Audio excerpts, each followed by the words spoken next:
Hey friends, if you wish to customize Windows 11 taskbar, then please watch this video. I will guide you through the process. Right click on the taskbar and select taskbar settings. Now you can choose whether you want a search box or the search icon only, or you can hide it completely, or search icon and label, whatever you prefer. You can open the task view option or hide it. You can open the widgets option, which is at the left bottom, or hide it.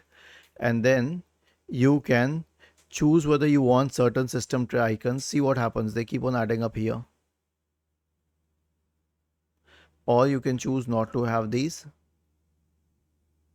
Then you can manage taskbar behaviors, in the sense you can automatically hide the taskbar, or you can choose to keep it up, or you can choose to show badges or not, or show flashing on apps.